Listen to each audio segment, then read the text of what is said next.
A Ge'ez parchment manuscript sits inside the restricted archive of the Church of St. Raguel in Addis Ababa, Ethiopia. It measures 31 centimeters tall, 108 vellum leaves, hand-inscribed, bound in deteriorating leather. Non-clergy access has been formally denied since the 1970s reorganization of the Ethiopian Orthodox archive system. The Church does not classify this text as a historical artifact. It is classified as living scripture. 7 consecutive nights of reading it aloud changed what that classification means to me. The councils made their decision in the 4th century. Western Church leadership excluded this text, voted out, set aside, declared non-canonical. For over 1,500 years, the complete manuscript vanished from European knowledge entirely.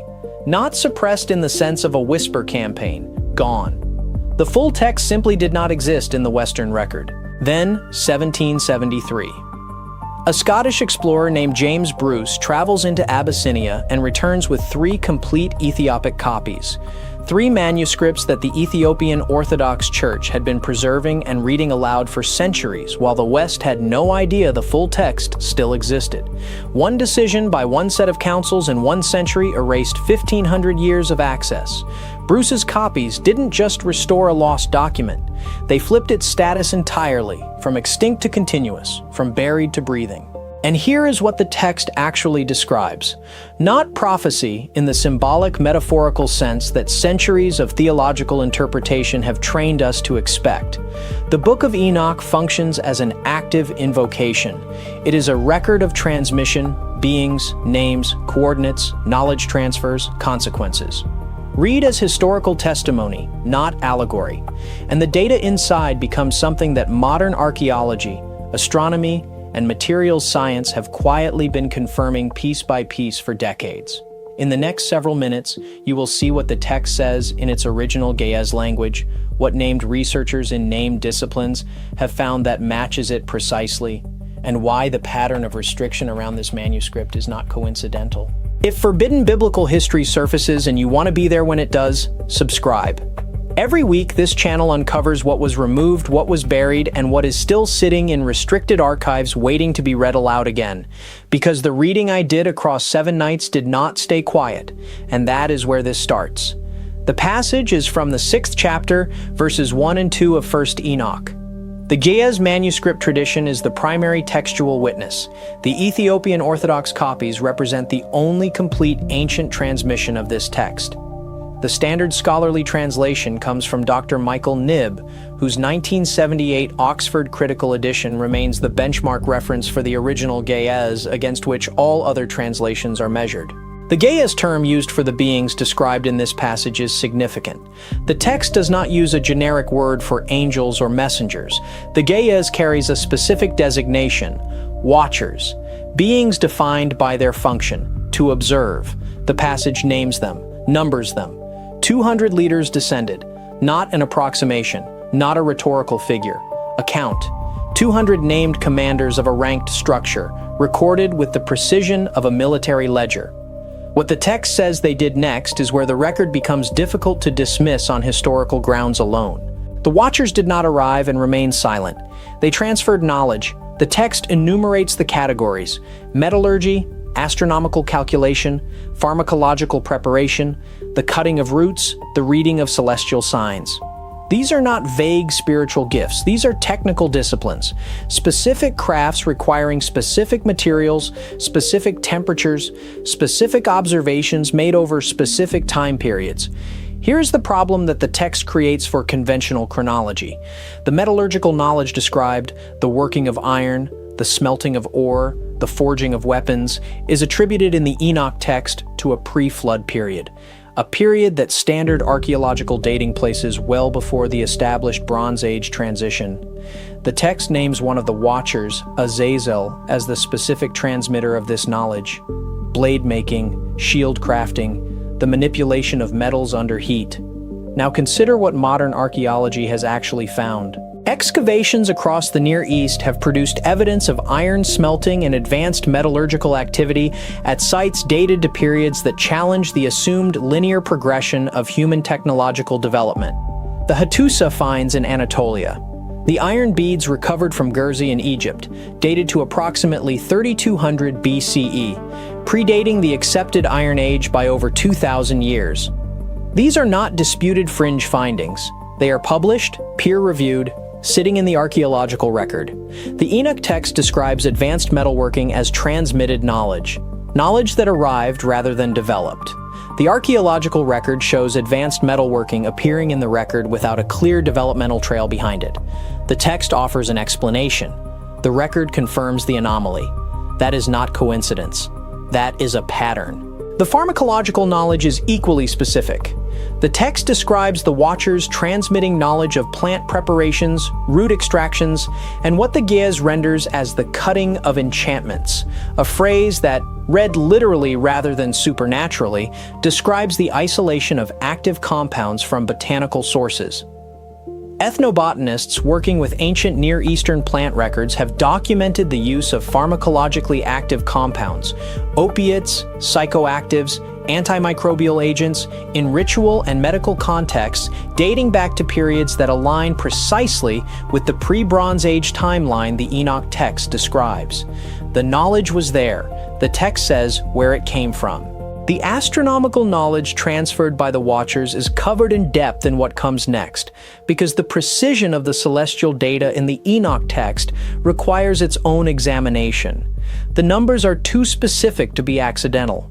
The orbital periods recorded in the text's astronomical section match observed data with an accuracy that should not be possible for a pre-telescopic document. But the weight of this section is not just in the categories of knowledge transferred. It is in the structure of the transmission itself.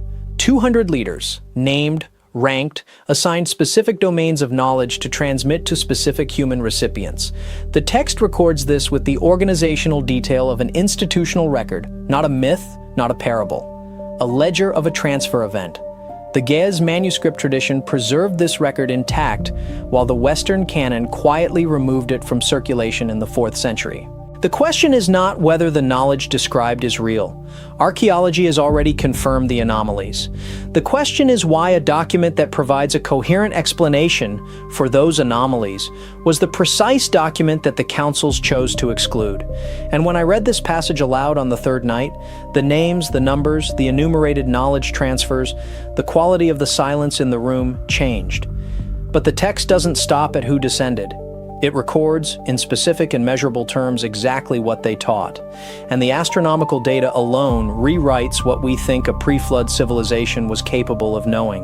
The text held in the Ethiopian Orthodox canon, preserved in Ge'ez across multiple manuscript lineages and cross-referenced against the Dead Sea fragments, contains a section scholars call the Astronomical Book. Dr. Michael Knibb, whose 1978 Oxford translation remains the standard reference, worked directly from the earliest surviving codices.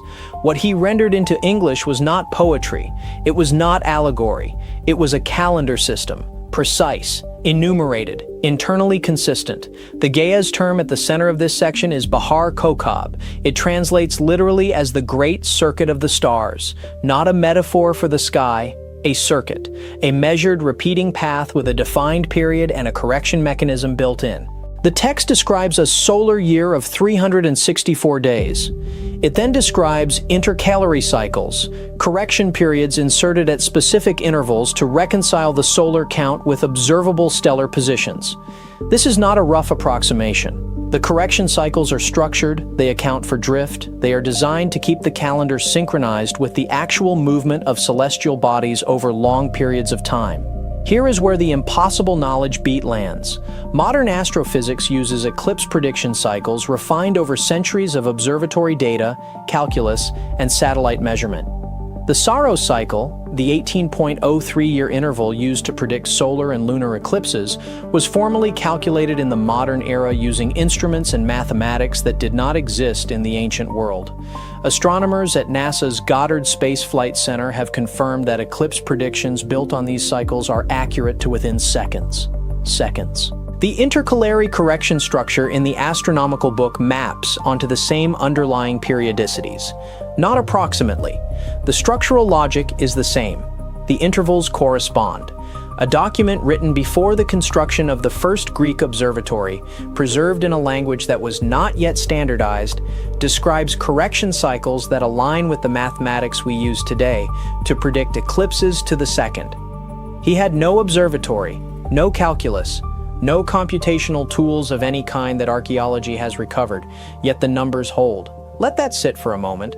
The text was not discovered in a library. It was not the product of a scholarly institution. The earliest fragments, pulled from Cave 4 at Qumran, were wrapped and buried. Hidden.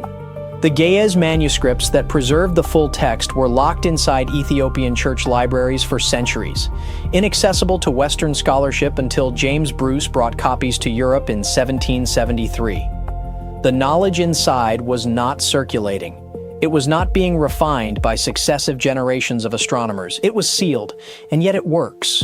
There is one more detail in the astronomical book that has no explanation within the framework of ancient knowledge. The text encodes a positional relationship between the sun's path and the horizon that varies by season. The angle changes. The text accounts for it. The angle at which the sun rises and sets shifts across the year because the Earth's rotational axis is tilted at approximately 23.4 degrees relative to its orbital plane around the sun. This tilt is why seasons exist. It is why the sun appears higher in summer and lower in winter. It is a geometric fact about the physical structure of the solar system. The astronomical book knew the Earth's tilt. Not in those words. Not with that number, but the angular relationships described in the text, when converted into modern units and plotted against actual solar geometry, reflect an awareness of axial inclination that was not formally documented in Western science until the work of astronomers in the 16th and 17th centuries. Copernicus, Brahe, Kepler. They built instruments. They took measurements over decades. They arrived at the same geometric reality encoded in a sealed manuscript that predated them by more than 2,000 years. The century bridge is not a metaphor here. It is a measurement. Same phenomenon, different millennium. And the astronomical book is not the strangest section of the text. Fragment 4, Q530, was recovered from Cave 4 at Qumran. It is housed under the custodianship of the Israel Antiquities Authority. Józef Milik, the Polish scholar who led the translation work on the Aramaic Dead Sea fragments, published his findings in 1976. What the fragment preserves is a portion of text corresponding to an early section of 1st Enoch, the part that describes the physical characteristics of the beings born from the union of the Watchers and human women. The Ge'ez term is Nephilah. The Aramaic equivalent Naphthalin carries the same root. Translators render it as the fallen ones. But the literal construction of the term is more specific than that. It does not simply describe origin, it describes a condition, a state of being that results from a particular kind of descent. The fallen ones are not a category of spirit, they are a physical consequence. The text records their height as 3,000 cubits. A cubit in the ancient Near Eastern measurement system is approximately 18 inches. 3,000 cubits converts to roughly 4,500 feet. That is not a metaphor for largeness. That is a specific number, a recorded measurement. The scribe who preserved this was not writing poetry, he was writing dimensions. Here is the impossible knowledge beat. Gigantism as a pathological condition, meaning abnormal skeletal and soft tissue growth driven by excess growth hormone, was not described in clinical terms until the modern era. The mechanism behind it, a variant in the growth hormone receptor gene now cataloged in peer-reviewed literature, was documented in a 2011 paper published in Nature. The genetic pathway that produces extreme physical growth was unknown to ancient scribes. They had no endocrinology, no genetics, no framework for understanding why a body might grow beyond normal human proportion. And yet the text does not simply record that the Nephilim were large. It records a specific measurement, a number precise enough to be converted into modern units. That level of specificity is not the behavior of mythological writing. Myths describe giants as simply big. This text gives you a figure.